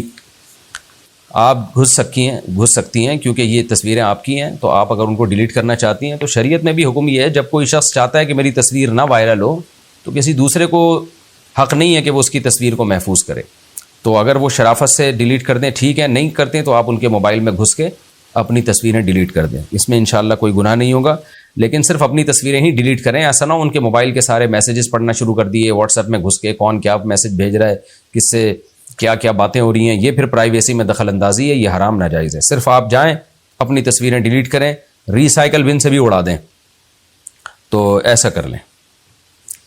رضاعت کا مسئلہ۔ میری چاچی کی بیٹی نے میرے چھوٹے بھائی کے ساتھ میری والدہ کا دودھ پیا ہے۔ چاچی کی بیٹی نے میرے چھوٹے بھائی کے ساتھ والدہ کا دودھ پیا ہے، تو کیا چاچی کی اس بیٹی کا میرے ساتھ یا میرے بڑے بھائی کے ساتھ نکاح ہو سکتا ہے؟ دیکھیں، چاچی کی بیٹی نے چونکہ آپ کی والدہ کا دودھ پیا ہے تو آپ کے جتنے بہن بھائی ہیں وہ سارے آپ کی چاچا کی بیٹی کے بھائی بن چکے ہیں یا بہن بن چکے ہیں، تو آپ کی چاچا کی بیٹی کا تو اب کسی سے بھی آپ کے بھائیوں میں سے نکاح جائز نہیں ہے، لیکن چاچا کی جو بیٹی کے دوسرے بہن بھائی ہیں وہ آپ سب کے لیے نامحرم ہیں، ان میں سے کسی سے بھی نکاح ہو سکتا ہے۔ تو اس لیے آپ نے پوچھا نا کیا چاچا کی بیٹی کا میرے ساتھ یا میرے بھائی کے ساتھ نکاح ہو سکتا ہے، یہ خاتون نہیں ہے، اچھا یہ مرد نے پوچھا ہے۔ تو چاچا کی بیٹی کا آپ کے ساتھ بھی نکاح نہیں ہو سکتا اور آپ کے بڑے بھائی کے ساتھ بھی نکاح نہیں ہو سکتا، کیونکہ انہوں نے آپ کی والدہ کا دودھ پی لیا تو آپ کی رضائی بہن بن گئی۔ نماز میں ہاتھ اٹھانے کی حد، نماز میں ہاتھ کہاں تک اٹھانا چاہیے؟ دیکھیں نماز میں جو ہم رفع الیدین کرتے ہیں تو حدیث میں 3 طرح کی احادیث ہیں، بعض میں آتا ہے فروع اذنیہ، شحمۃ اذنیہ اور منکبیہ، کہ نبی صلی اللہ علیہ وسلم نے ہاتھ اٹھائے منکبین کندھوں تک۔ بعض روایات میں آتا ہے شحمۃ اذنیہ، آپ نے کانوں کی لو تک اٹھائے، بعض میں فروع اذنیہ، کانوں کے کناروں تک اٹھائے۔ تو اس لیے اس بارے میں فقہا کے مختلف آراء ہیں۔ امام ابو حنیفہ رحمہ اللہ تعالیٰ کی کوشش یہ ہوتی ہے کہ تمام احادیث کو سامنے رکھ کر فیصلہ کریں۔ امام حنیفہ نے تینوں حدیثوں کو سامنے رکھا تو پھر یہ تعبیر کی ہے کہ کانوں کے جو آپ کے انگوٹھے ہیں نا یہ کانوں کی لو تک ہوں گے اور آپ کی انگلیاں کانوں کے اوپر کنارے تک ہوں گی اور آپ کی ہتھیلی کندھوں تک۔ تو اس طرح جب ہاتھ اٹھائے جائیں تو تینوں حدیثوں پر عمل ہو جاتا ہے۔ یعنی جن صحابی نے ہتھیلیوں کا اعتبار کیا انہوں نے کیا کہا، نبی صلی اللہ علیہ وسلم نے کندھوں تک ہاتھ اٹھائے۔ جن صحابی نے انگوٹھے کا اعتبار کیا انہوں نے کہا کہ شحمۃ اذنیہ، نبی صلی اللہ علیہ وسلم نے کانوں کی لو تک ہاتھ اٹھایا۔ جن صحابی نے انگلیوں کی کناروں کا اعتبار کیا انہوں نے کہا کہ نبی صلی اللہ علیہ وسلم نے فروع اذنیہ، آپ نے کانوں کے اوپر کناروں تک ہاتھ اٹھایا۔ تو صحابی نے تعبیر میں فرق کیا ہے لیکن غرض سب کی ایک ہی ہے۔ تو اس لیے راجح قول ہمارے نزدیک یہی ہے کہ آپ ایسے ہاتھ اٹھائیں کہ آپ کے یہ انگوٹھے یہ کانوں کی لو تک آ جائیں، ہتھیلیاں کندھوں تک آ جائیں گی اور یہ انگلیاں کانوں کے اوپر والے حصے تک چلی جائیں گی۔ تو تینوں حدیثوں پر اس طرح سے عمل ہو جاتا ہے۔ اسی وجہ سے یہ ہمارے نزدیک یہ طریقہ سب سے افضل ہے۔ کیا ہم وہاں جائیں کہ الفاظ سے نکاح کا حکم؟ عبداللہ کشمیر انڈیا سے پوچھتے ہیں، جی میرا سوال یہ ہے کہ کچھ مہینوں پہلے میرا نکاح ہوا اور میرے چچا نے بطور وکیل مجھ سے 3 مرتبہ کہا کہ کیا ہم وہاں جائیں، برعکس اس کے کہ کیا آپ کو نکاح قبول ہے؟ یعنی آپ کے چچا نے آپ کا نکاح پڑھایا اور نکاح پڑھانے سے پہلے آپ سے پوچھا کہ کیا ہم وہاں جائیں، تو کیا اس طریقے سے نکاح درست ہے جبکہ میری رضامندی تھی؟ بھائی آپ کے چچا اگر نکاح پڑھانے کے لیے جا رہے تھے آپ کا اور بات یہ چل رہی تھی کہ پڑھانا چاہیے کہ نہیں پڑھانا چاہیے، چچا نے پوچھا چلا جاؤں بھائی میں، یعنی مطلب نکاح پڑھانے کے لیے، آپ نے کہا ہاں جائیں، تو اس کا مطلب آپ نے اجازت دے دی تھی ان کو۔ وہ جب گئے انہوں نے نکاح پڑھایا تو آپ کو نکاح ہو گیا۔ اور اگر اس کلام کا کوئی اور مطلب تھا تو پھر نکاح نہیں ہوگا۔ اب وہ کیا مطلب تھا وہ آپ بتائیں گے، کیا مطلب تھا، کیا ہم وہاں جائیں، کیا کہنا چاہ رہے تھے ہم وہاں جائیں؟ بظاہر تو یہی لگ رہا ہے نکاح پڑھانے جا رہے تھے تو آپ سے پوچھ رہے تھے چلا جاؤں یعنی میں کر دوں نکاح، تو اگر یہی مطلب تھا تو ہو گیا نکاح، یہ مطلب نہیں تھا تو پھر نہیں ہوا۔ پھر جب انہوں نے نکاح پڑھا دیا نا اور آپ کو پتہ چلا کہ آپ کا نکاح پڑھا دیا گیا ہے اور آپ نے زبان سے رضا کا اظہار کر دیا یا اپنے عمل سے رضا کا اظہار کر دیا اسی مجلس میں کہ ہاں میں راضی ہوں، تو بھی نکاح ہو گیا۔ تو بہتر یہی ہے کہ یہ آپ وہاں کسی مفتی صاحب سے پوچھ لیں کشمیر میں کہ وہ سیاق و سباق دیکھ کے اندازہ لگا لیں گے۔ بظاہر تو ایسا ہی ہے کہ وہ نکاح پڑھانے جا رہے تھے تو آپ سے پوچھ رہے تھے کہ چلا جاؤں، آپ نے کہا ہاں جاؤ بھائی، مطلب یہ کہ میری طرف سے اجازت ہے، تو یہی مطلب تھا تو نکاح ہو گیا۔ مقتدی کا سری نمازوں میں سورہ فاتحہ پڑھنا، محمد صالح کھوسو کنڈیار سندھ۔ میرا سوال یہ ہے کہ کیا ہم فرض نماز میں پیش امام کے پیچھے تیسری اور چوتھی رکعت میں فاتحہ پڑھ سکتے ہیں؟ کیونکہ قرآن پاک میں لکھا ہے جب بھی قرآن کی تلاوت کی جائے تو خاموشی سے سنو، جبکہ حدیث کہتی ہے کہ نماز میں سورہ فاتحہ ضرور پڑھنی ہے۔ میرا سوال یہ ہے کہ قرآن کی تلاوت پر خاموشی اختیار کرنے کے لیے قرآن کی آواز ہمارے کانوں تک پہنچنی چاہیے، جبکہ تیسری اور چوتھی رکعت میں امام قرآن کو بلند آواز سے نہیں پڑھتا، تو کیا ہم اس وقت حدیث کو فالو کر کے سورہ فاتحہ پڑھ سکتے ہیں؟ جیسے ظہر اثر میں بھی قرآن بلند آواز سے نہیں پڑھا جاتا، تو کیا اس وقت بھی ہم سورہ فاتحہ پڑھ سکتے ہیں؟ جناب آپ نے جو یہ کہا نا کہ حدیث میں ہے نماز میں سورہ فاتحہ ضرور پڑھنی ہے، تو پوری حدیث ایسے ہے کہ من لم یقرأ بفاتحۃ الکتاب فصاعدا، جو سورہ فاتحہ اور پلس تلاوت نہیں کرتا اس کی نماز نہیں ہوتی، یہ صحیح مسلم کی حدیث ہے۔ تو حالانکہ اس کا تو کوئی بھی قائل نہیں ہے کہ امام جب خاموشی سے نماز پڑھائے تو آپ فاتحہ بھی پڑھیں اور تلاوت بھی کریں اس کے بعد، تو اس لیے ہم کہتے ہیں کہ جو اس حدیث کا مطلب ہے کہ جس میں آتا ہے کہ جو فاتحہ اور تلاوت نہیں کرتا اس کی نماز نہیں ہوتی، وہی مطلب اسی حدیث کا بھی ہے جس میں آتا ہے جو فاتحہ نہیں پڑھتا نماز نہیں ہوتی۔ کیا مطلب؟ جو فاتحہ نہیں پڑھتا تلاوت نہیں کرتا، چاہے خود پڑھے یا اس کی طرف انفرادی میں خود، اور امام جب پڑھ لے گا تو گویا اس نے بھی پڑھ لی ہے، امام کا پڑھنا اس کا پڑھنا کہلائے گا. جیسے کیونکہ حدیث میں آتا ہے من کان لہ امام فقراءۃ الامام لہ قراءۃ، یہ صحیح حدیث ہے. ناصر البانی رحمہ اللہ نے اس کو صحیح قرار دیا کہ جس شخص کا کوئی امام ہو تو امام کی قراءت مقتدی کے لیے کافی ہے. اس حدیث میں یہ تفصیل نہیں ہے کہ امام زور سے پڑھے یا آہستہ پڑھے، یعنی امام قراءت کرے گا تو مقتدی کے لیے کافی ہے. وہ تو قراءت میں تو فاتحہ بھی داخل ہے. تو اس لیے یہ جو حدیث میں آتا ہے نا جو فاتحہ نہیں پڑھتا اس کی نماز نہیں ہوتی، تو پوری حدیث صحیح مسلم کی یوں ہے من لم یقرأ بفاتحۃ الکتاب فصاعدا، جو سورہ فاتحہ پلس تلاوت نہیں کرتا اس کی نماز نہیں ہوتی. تو ہم یہ کہتے ہیں امام نے جب فاتحہ پڑھ لی اور تلاوت کر لی، چاہے زور سے کی ہو آہستہ کی ہو، تو گویا مقتدی نے بھی پڑھ لی ہے، اس کو تلاوت نہ کرنے والا ہم کہہ نہیں سکتے. اس طرح سے تمام حدیثوں میں اور قرآن کی آیت میں بھی تطبیق ہو جاتی ہے. اور ویسے بھی ظہر اور عصر کی جو آخری 2 رکعتیں ہیں وہ تو اس میں تو سورہ فاتحہ بھی لازم نہیں ہے. کسی حدیث سے نہیں پتہ چلتا کہ فرض کی تیسری اور چوتھی رکعت میں سورہ فاتحہ پڑھنا لازم ہے. یہ جو حدیث میں آتا ہے نا لا صلاۃ الا بفاتحۃ الکتاب، کہ فاتحہ کے بغیر نماز نہیں ہے، تو نماز کا مطلب یہ ہے کہ جس نماز میں فاتحہ ہو گئی چاہے ایک دفعہ بھی ہو گئی ہو تو نماز ہو جائے گی. اسی وجہ سے امام مالک کا یہ قول ہے کہ ایک رکعت میں بھی فاتحہ پڑھ لی تو نماز ادا ہو جائے گی. لیکن احناف نے احتیاطاً پہلی 2 رکعتوں پہ فاتحہ کو لازم قرار دی ہے، کیونکہ سفر میں آخری 2 رکعتیں ساقط ہوتی ہیں، پہلی 2 ویسے ہی رہتی ہیں، تو اس لیے انہوں نے پہلی اور دوسری رکعت کو ایک جیسا قرار دے کے دونوں رکعتوں میں قرات کو واجب قرار دیا ہے. فرض کی تیسری اور چوتھی رکعت میں کچھ بھی لازم نہیں ہے. بہتر ہے کہ سورہ فاتحہ پڑھ لی جائے، لیکن آپ امام کے پیچھے ہیں تو امام کی فاتحہ مقتدی کے لیے کافی ہے. اچھا بھائی، بطور ایجنٹ آن لائن کاروبار. مفتی صاحب میں ایک دکاندار کے ساتھ ایجنٹ کے طور پہ کام کرتا ہوں اور اس کی اشیاء بیچتا ہوں. میں نے ان کی ساری اشیاء کو دراز پر شیئر کیا ہے. جب مجھے آرڈر آتا ہے تو جو پیسے ہوتے ہیں وہ دراز کے پاس جمع ہو جاتے ہیں اور دراز والے 1 ہفتے بعد ہم کو وہ پیسے دے دیتے ہیں.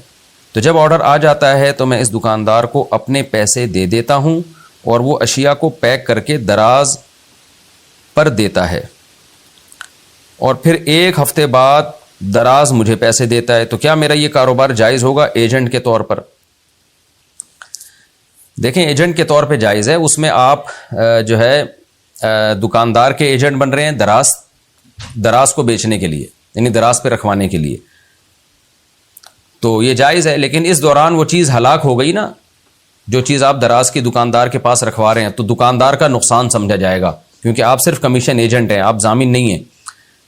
اگر نقصان آپ کا سمجھا جا رہا ہے تو اس کا مطلب آپ نے وہ چیز آپ نے اس دکاندار سے وہ چیز خرید لی ہے. پھر جب خرید لیا تو پھر اپنے قبضے میں لائے بغیر آگے بیچ نہیں سکتے. تو کمیشن ایجنٹ میں اور خرید کر بیچنے میں یہی فرق ہے کہ کمیشن ایجنٹ اس چیز کے ہلاک ہونے کی صورت میں نقصان کا بالکل بھی ذمہ دار نہیں ہوگا، اور خرید کے بیچنے کی صورت میں آپ پہلے اپنے قبضے میں یا اپنے نمائندے کے قبضے میں وہ چیز لیں گے، پھر آگے آپ فروخت کریں گے. اور دوسری بات یہ کہ آپ کا جو سوال ہے نا مبہم ہے. جو میں نے نارمل صورت ہے دراز کی وہ بتائیے. میرا مشورہ یہ ہے کہ آپ یہ سوال ذرا واضح طور پر نا دوبارہ مجھے لکھ کے بھیجیں تاکہ میں اس پہ دوبارہ غور کروں. سوال میں آپ کے ابہام ہے. جائفل اور جاؤتری کا حکم. محمد فیضان کراچی سے، جائفل جاؤتری کھانا جائز ہے یا نہیں؟ میں نے سنا ہے کہ جائفل زیادہ مقدار میں استعمال کرنے سے انسان نشے کی حالت میں چلا جاتا ہے، جس کی وجہ سے یہ حرام ہے. کیا یہ بات درست ہے؟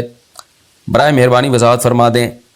دیکھیں مجھے جائفل کے بارے میں نہیں پتا، لیکن اگر واقعی مقدار میں کھانے سے، زیادہ مقدار میں کھانے سے نشے کی حالت میں چلا جاتا ہے تو پھر بلا وجہ کھانا جائز نہیں. دوا کے طور پہ، ضرورت کے طور پر اتنی مقدار میں کھانا پھر جائز ہوگا جس سے نشہ نہ ہو. لیکن میرے علم میں نہیں ہے کہ جائفل کھانے سے نشہ ہوتا ہے. اور جاؤتری کیا چیز ہے اس کا بھی مجھے پتہ نہیں ہے. تو یہ ذرا آپ، میرا خیال ہے وہاں کسی حکیم سے پوچھیں آپ یہ مسئلہ، حکیموں کو پتہ ہوگا.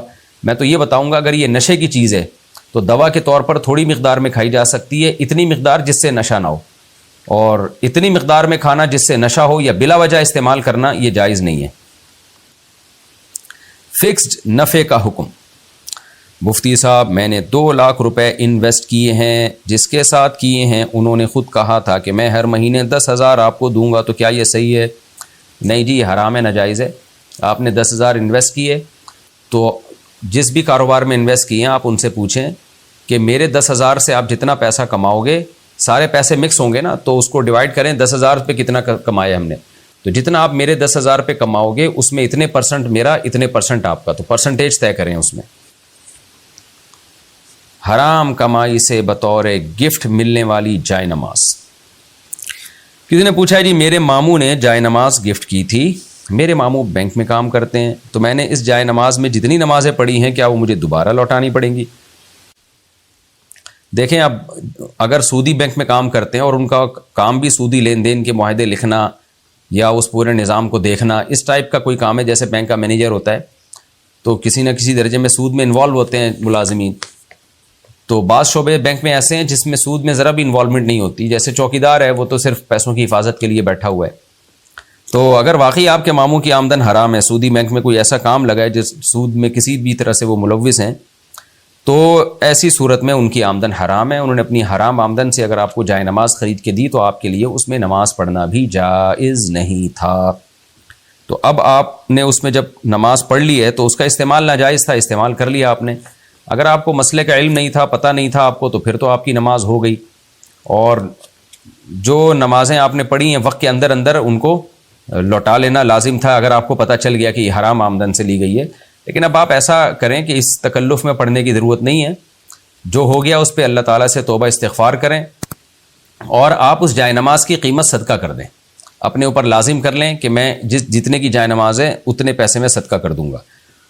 تو جو نمازیں ابھی تک یعنی جیسے یہ مسئلہ آپ کو بیان کیے جا رہے ہیں نا, تو جو وقتی نماز آپ نے ابھی پڑھی ہے تو اس کو احتیاطاً آپ لوٹا لیں. کیونکہ ایک قول یہ بھی ہے کہ نماز جب واجب الاعادہ ہوتی ہے تو وقت گزرنے کے بعد واجب الاعادہ نہیں رہتی وہ. تو چونکہ یہ نماز حرام جائے نماز پہ پڑھی ہے تو واجب الاعادہ ہے, تو جس نماز کا ٹائم ابھی باقی ہے اور آپ نے وہ پڑھ لیا تو اس کو تو لوٹا لیں. جو ماضی کی نمازیں ہیں وہ اللہ تعالیٰ انشاءاللہ قبول کرے گا, اور آئندہ اس میں احتیاط کریں. اور آپ چاہتے ہیں جائے نماز رکھنا تو اس کی قیمت صدقہ کر کے جائے نماز استعمال کر سکتے ہیں. قسم توڑنے کی وعید. اگر کوئی شخص کسی بڑے گناہ یعنی کبیرہ گناہ سے بچنے کے لیے اللہ کی قسم اٹھائے لیکن بعد میں وہی گناہ کرے یعنی قسم توڑ دے, تو اس کے بارے میں کیا کہا گیا ہے؟ بھائی قسم توڑے گا تو گناہ بھی ہوگا. پہلے تو ایک گناہ ویسے ہی جو اس نے گناہ کیا اس کا گناہ, پھر قسم توڑنے کا گناہ. تو قسم توڑنے کی وجہ سے اس کو کفارہ ادا کرنا پڑے گا.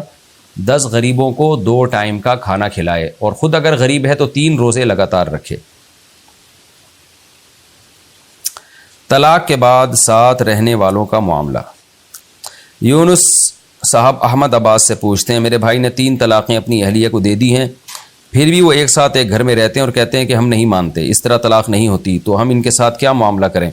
آپ ان سے تعلق ختم کر دیں. پہلے ان کو محبت سے سمجھائیں, مان جائیں ٹھیک, نہیں تو ان سے قطع تعلق کریں. یہ قطع تعلق انشاءاللہ گناہ کا ذریعہ نہیں بلکہ نیکی کا ذریعہ ہوگا, کیونکہ یہ حرام کاری ہے. 3 طلاقیں دینے کے بعد دوبارہ بیوی کو رکھنا ہے تو زنا ہے, اور پھر زنا پہ لیبل لگا دیتے ہیں حلال کا. تو اس لیے حدیث میں جہاں اللہ کے لیے محبت ہے وہیں اللہ کے لیے بغض کا بھی حکم ہے. تو میں نہیں کہہ رہا کہ آپ ان کے دشمنی کریں, آپ ان سے بائیکاٹ کر دیں, بس ان سے ملنا جلنا چھوڑ دیں اور ان سے بولیں بھائی یہ حرام کام آپ نے کیا ہے. تو کیونکہ اگر اسی طرح لوگ خاموش رہے تو سوسائٹی میں بےغیرتی پھیلتی چلی جا رہی ہے. لوگوں نے طلاق کو ایک کھیل تماشا بنایا ہوا ہے. تو اللہ کے لیے محبت اور اللہ ہی کے لیے نفرت. تو قرآن نے صاف طور پر کہا فَإِن طَلَّقَهَا فَلَا تَحِلُّ لَهُ مِن بَعْدُ. مرد نے تیسری طلاق دے دی تو عورت حلال نہیں ہے, اور صحابہ کا تابعین کا اجماع ہے اس کے اوپر, چاروں اماموں کا اجماع ہے. تو اس لیے آپ ان سے بائیکاٹ کریں, ان کو چھوڑ دیں تاکہ لوگوں کو عبرت حاصل ہو. گفٹ وغیرہ پر بھی وراثت جاری ہوگی. یاسر صاحب مانچسٹر سے پوچھتے ہیں, انگلینڈ سے, میری اہلیہ سمیت کل 5 بہنیں ہیں. میری بیوی نے اپنے والد کو کچھ چیزیں مثلا موبائل, لیپ ٹاپ وغیرہ گفٹ کے طور پہ دی تھی. پوچھنا یہ ہے کہ کیا یہ چیزیں بھی ترکے میں تقسیم ہوں گی؟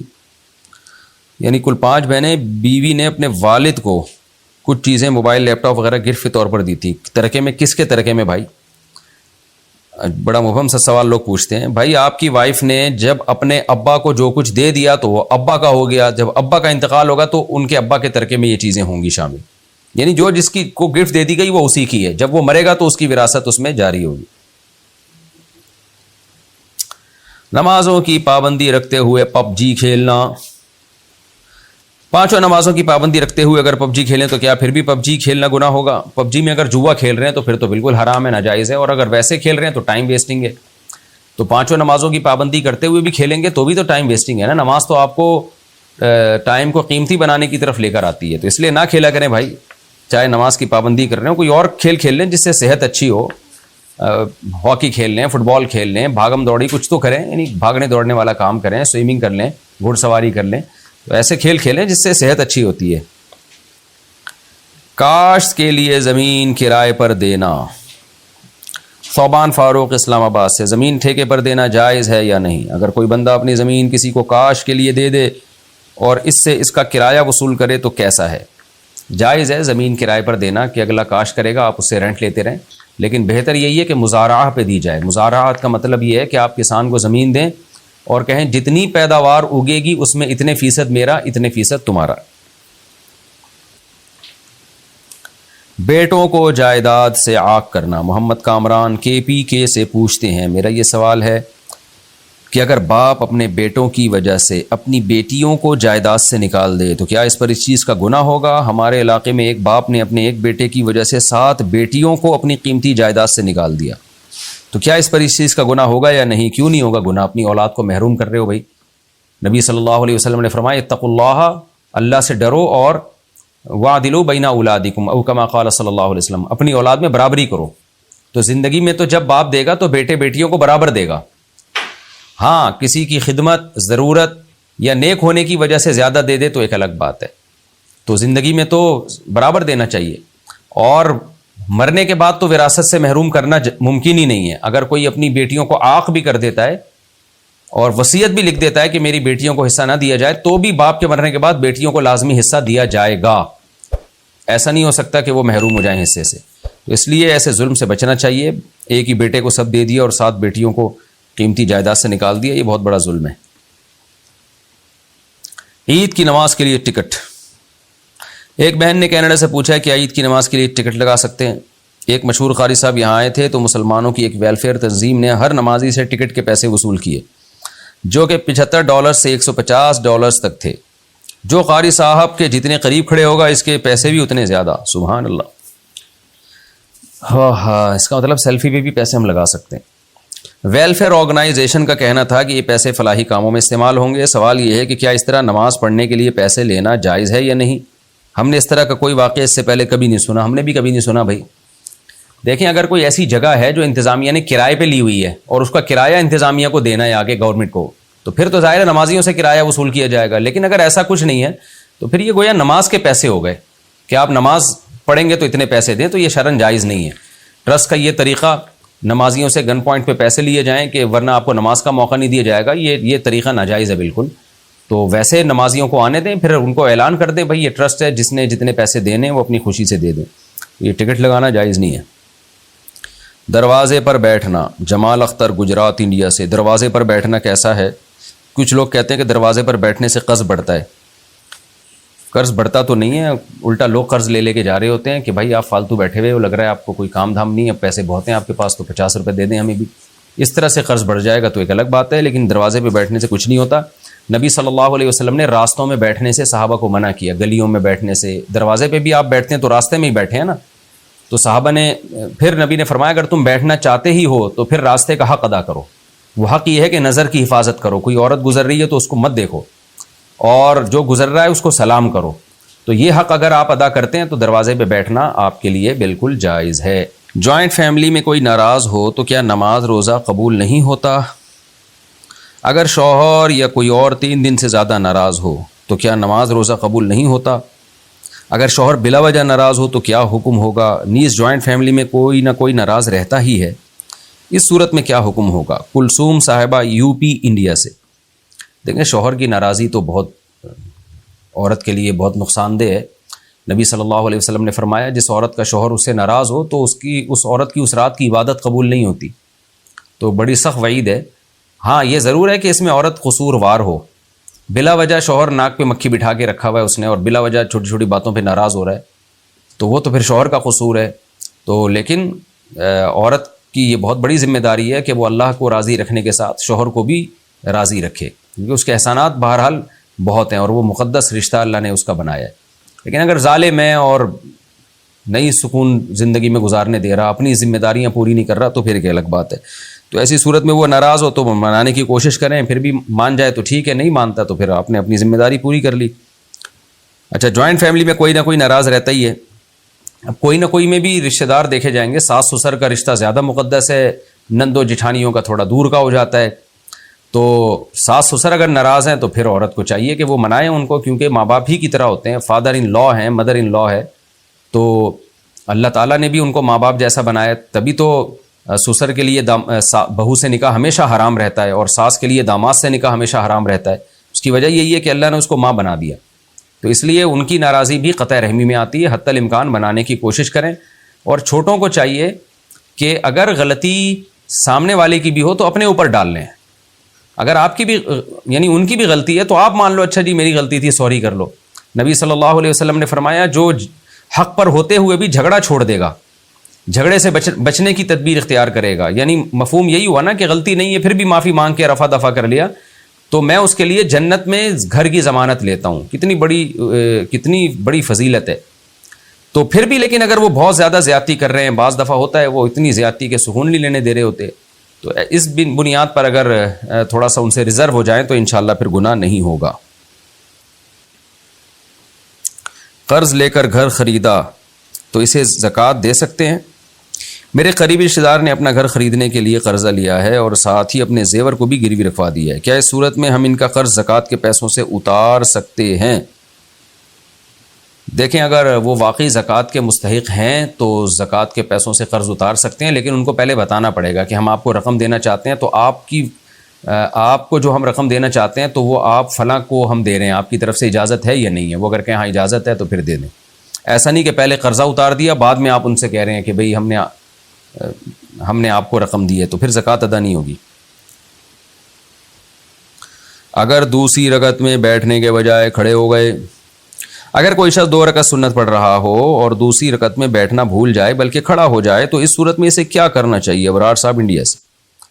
اگر سنت مؤکدہ پڑھ رہا ہے یا وطر پڑھ رہا ہے یا مغرب کے 3 فرض یا ظہر کے 4 فرض، عصر عشاء کے 4 فرض، یعنی فرض پڑھ رہا ہے یا وطر واجب پڑھ رہا ہے یا ظہر کی 4 سنتیں، تو ایسی صورت میں اگر کوئی 2 رکعت کے بعد بیٹھنا بھول جائے اور کھڑا ہو جائے تو پھر کھڑا ہی رہے، وہ بیٹھے نہیں، بلکہ آخر میں بس سجدہ سہو کر لے، نماز ادا ہو جائے گی۔ لیکن اگر کوئی 4 سنتیں غیر مؤکدہ پڑھ رہا ہے یا فجر کے 2 فرض پڑھ رہا ہے تو ایسی صورت میں اگر وہ کھڑے ہو جائے تو اس پر لازم ہے کہ وہ بیٹھے گا بھی اور آخر میں سجدہ سہو بھی کرے گا۔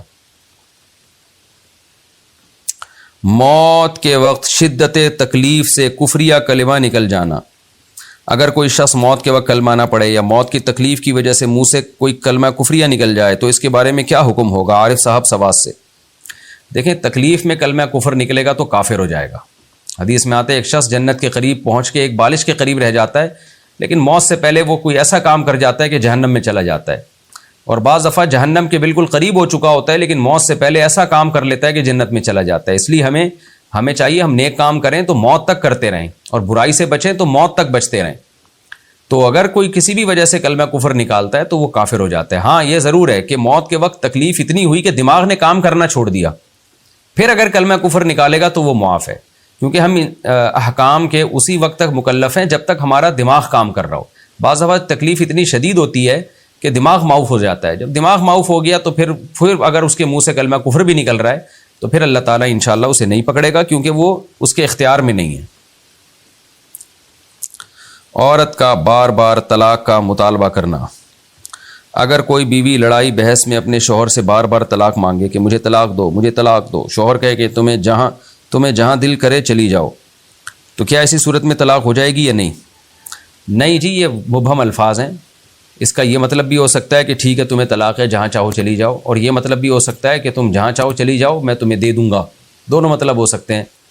تو یعنی یہاں سے دفع ہو جاؤ، یہ بھی نیت ہو سکتی ہے۔ تو یہ مبہم الفاظ ہیں، تو ان میں اگر شوہر کی نیت طلاق کی ہوگی تو پھر طلاق واقع ہوگی، نیت طلاق کی نہیں ہے تو طلاق واقع نہیں ہوگی، کیونکہ ان میں رد اور سب دونوں کا احتمال ہے۔ اس میں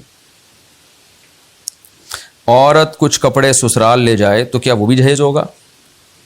اگر کسی عورت کی شادی ہو اور اپنے ساتھ کچھ کپڑے سسرال لے جائے پہننے کے لیے تو کیا وہ بھی جہیز میں شمار ہوں گے؟ نہیں بھائی، اتنا تو ہوتا ہی ہے۔ عام طور پہ جب لڑکیاں ماں باپ کے گھر سے رخصت ہوتی ہیں تو 2-4 جوڑے تو ان کو ملتے ہی ہیں، تو وہ جہیز میں شمار نہیں ہوگا اتنی سی چیز۔ ویسے ہونا تو یہ چاہیے کہ سارا کچھ لڑکا ہی انتظام کرے، جتنے بھی کپڑے ہیں نا وہ اس کی اب امانت ہے، وہ بولے بھائی اب میں خود سارے لباس کپڑے وغیرہ ارینج کروں گا۔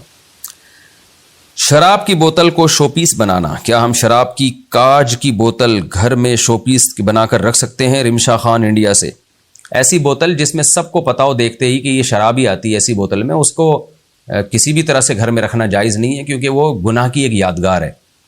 نبی صلی اللہ علیہ وسلم نے جب شراب کو حرام قرار دیا اللہ کے حکم سے، تو آپ نے شراب کے برتنوں کو بھی توڑنے کا حکم دیا، پھر بعد میں برتن رکھنے کی اجازت دے دی، کیونکہ ان برتنوں میں صرف شراب نہیں آتی تھی اور بھی چیزیں آتی تھیں، تو اور غربت بھی تھی۔ لیکن اب جو بوتلیں شراب کی آتی ہیں وہ ایسی خاص قسم کی ہوتی ہیں کہ سب کو پتہ ہوتا ہے، کمپنیوں کے نام لکھے ہوئے ہوتے ہیں، تو وہ پھر گھر میں آپ رکھیں گے تو ایک گناہ کی یادگار ہے وہ، تو وہ آپ اس سب دیکھ کے شک بھی ہوگا کہ پتہ نہیں یہ کیا کرتے ہیں، تو ایسی چیز کو نہیں رکھنا چاہیے گھر میں۔